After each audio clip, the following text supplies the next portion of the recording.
Perkembangan ilmu pengetahuan dan teknologi telah menghadirkan terobosan revolusioner dalam pengobatan penyakit melalui terapi gen. Salah satu pendekatan yang menonjol dalam terapi gen adalah pemanfaatan virus sebagai vektor untuk mengantarkan materi genetik terapeutik ke dalam sel target. Virus memiliki kemampuan alami untuk menginfeksi sel dan memasukkan materi genetiknya, sehingga modifikasi untuk membawa gen sehat yang dapat memperbaiki atau menggantikan gen yang rusak pada pasien. Meskipun dalam penggunaan virus sebagai vektor dalam terapi gen menawarkan banyak keuntungan, terdapat tantangan dan risiko yang perlu diperhatikan. Salah satunya adalah respon imun tubuh terhadap virus yang dapat mengurangi efektivitas terapi atau bahkan menyebabkan efek samping yang serius. Rumusan masalah pada materi kita kali ini, yang pertama, apa yang dimaksud dengan terapi gen dan bagaimana virus dimanfaatkan dalam proses ini. Yang kedua, apa saja jenis virus yang akan digunakan sebagai vektor dalam terapi gen. Ketiga, apa saja tantangan dan risiko yang dihadapi dalam pemanfaatan virus sebagai vektor terapi gen. Dan yang keempat, bagaimana perkembangan terapi virus dalam pengobatan kanker. Terapi gen. Terapi gen adalah suatu teknik terapi yang digunakan untuk memperbaiki gen-gen mutan atau abnormal atau cacat yang bertanggung jawab terhadap terjadinya suatu penyakit. Pada awalnya, terapi gen diciptakan untuk mengobati penyakit keturunan atau genetik yang terjadi karena mutasi pada suatu gen. Seperti penyakit cystic, terapi gen pertama kali dilakukan pada 14 Desember 1990 di USA yang didesain untuk mengobati defisiensi adenosin deaminase atau disingkat ADA. ADA adalah sebuah penyakit yang diturunkan dan bekerja dengan cara merusak sistem imun dan menyebabkan severe combined immunodeficiency atau SCID, di mana penderita tidak memiliki proteksi imun dari bakteri, virus, dan fungi. Virus sebagai vektor terapi gen. Virus adalah vektor yang biasa digunakan untuk membawa gen atau DNA asing. Contohnya adalah retrovirus yang pernah digunakan untuk membawa gen ke dalam sel manusia untuk terapi gen. Virus juga dapat digunakan sebagai transportasi gen menuju sel tanaman dan membantu banyak inovasi dalam bidang pertanian. Semua virus mengikat sel host mereka dan memperkenalkan materi genetik mereka ke dalam sel inang sebagai bagian dari siklus replikasi. Bahan genetik ini berisi dasar petunjuk tentang bagaimana menghasilkan lebih banyak salinan virus ini.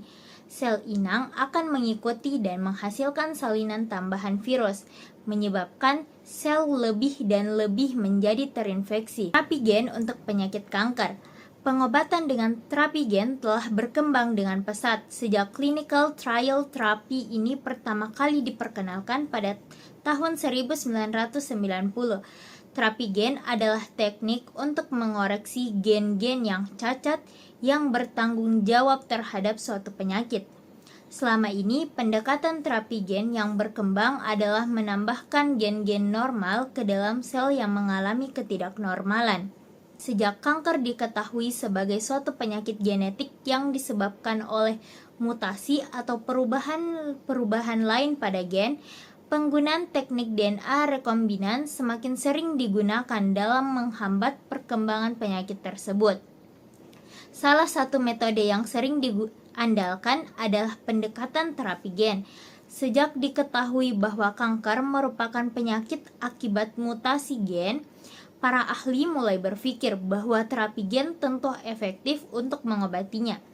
Apalagi kanker jauh lebih banyak penderitanya dibandingkan dengan penyakit keturunan akibat kelainan genetis yang selama ini diobati dengan terapi gen. Cara-cara pengantaran gen ke sel target atau gen delivery.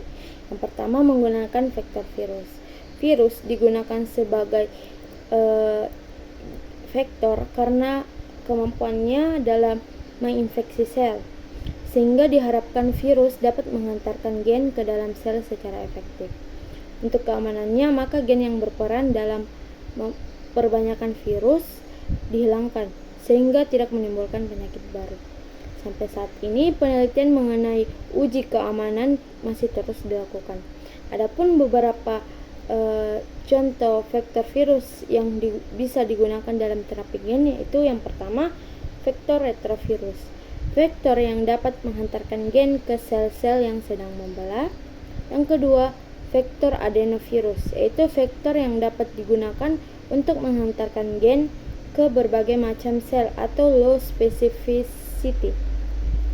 Yang ketiga adalah vektor adeno associated virus atau AAV, vektor yang memiliki patogenesitas dan tingkat replikasi yang rendah sehingga lebih aman dibandingkan vektor adenovirus. Yang keempat, vektor herpes simplex virus atau HSV, vektor yang sangat berpotensi untuk menghantarkan gen ke sel-sel saraf, kanker, dan tumor. Yang kelima yaitu vektor lentivirus, vektor yang dapat menghantarkan gen ke sel-sel yang tidak membelah. Yang terakhir adalah vektor poxvirus, vektor yang mampu menghantarkan gen yang berukuran besar. Nah, adapun mekanisme penghantaran non-virus yaitu untuk penghantaran gen tanpa virus bisa dilakukan dengan yang pertama memasukkan DNA telanjang atau DNA. Untuk metode memasukkan DNA telanjang bisa dilakukan dengan injeksi secara langsung pada jaringan target. Yang kedua, menggunakan gen gun. Metode ini, partikel emas atau tungsten dilapisi dengan plasmid yang berisi gen yang akan dimasukkan. Metode ini bisa dilakukan pada mukosa, kulit maupun dalam proses operasi. Yang ketiga adalah elektroporosi. Pada metode elektroporosi dilakukan destabilisasi membran dengan arus listrik sehingga DNA yang dapat di luar sel dapat masuk ke dalam sel. Yang keempat, ultrasound. Prinsip yang sama bisa juga dilakukan dengan menggunakan gelombang suara, bukan listrik. Jika ini dilakukan, maka metodenya disebut dengan mekanisme ultrasound. Meskipun aman, tetapi diketahui bahwa penghantaran gen yang terjadi efisiensinya cukup rendah. Dan yang terakhir, liposum. Liposum adalah lipid yang membungkus DNA yang akan dimasukkan ke dalam sel. Liposum ini kemudian dimasukkan ke dalam sel dengan ultrasound. Unggulan dan tantangan itu yang pertama, solusi potensial untuk penyakit genetik kompleks.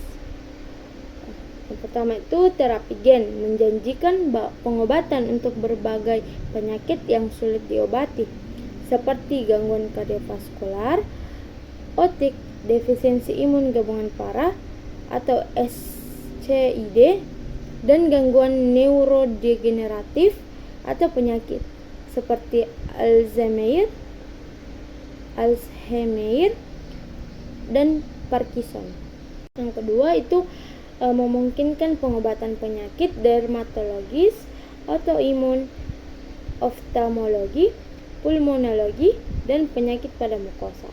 Kedua adalah pendekatan terapi spesifik, yang dimana menargetkan penyebab penyakit yang tingkat genetik, menawarkan terapi jangka panjang yang lebih spesifik. Dan yang ketiga yaitu kemajuan dalam teknologi pengiriman gen.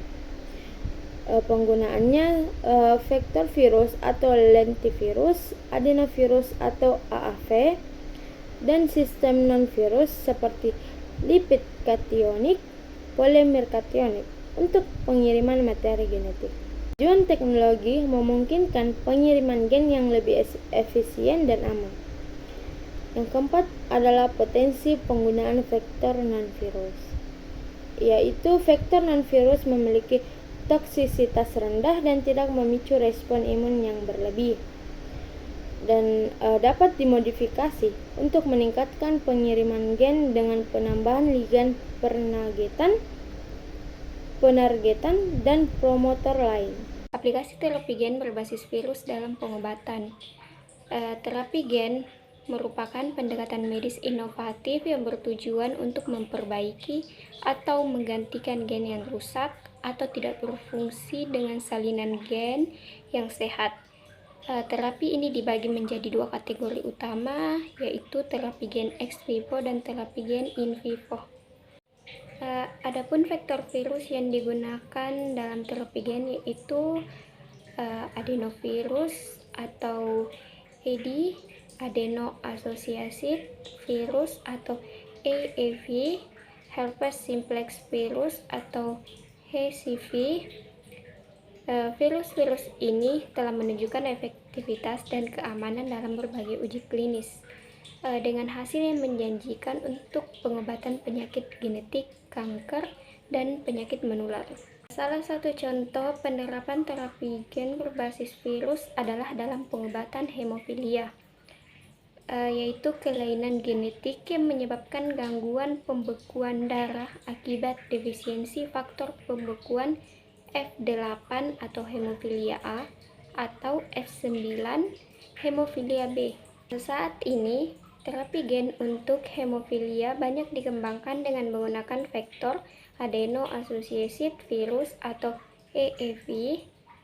Vektor ini memiliki potensi sebagai pengobatan jangka panjang, namun penggunanya masih menghadapi tantangan besar, terutama terkait dengan respon imun pasien terhadap vektor AAV. Untuk mengatasi kendala ini, berbagai strategi telah dikembangkan dalam penelitian praklinis dan klinis. Beberapa pendekatan yang sedang dieksplorasi meliputi modifikasi struktur vektor AAV, penggunaan terapi imunosupresif, serta desain ulang strategi pengantaran gen agar lebih aman dan efektif. Dari materi yang kami bawakan dapat ditarik kesimpulan bahwa terapi gen adalah teknik untuk memperbaiki gen muatan penyebab penyakit, termasuk kanker yang disebabkan oleh mutasi gen. Virus digunakan sebagai vektor untuk membawa gen asing ke dalam sel karena kemampuannya menginfeksi sel dengan efektif. Beberapa vektor virus yang digunakan antara lain retrovirus, adenovirus, EEV, HSV, lentivirus, dan poxvirus. Vektor ideal harus melindungi transgen dari degradasi mengirim materi genetik ke sel target dan memiliki potensi rendah untuk memicu respon imun atau genotoksisitas.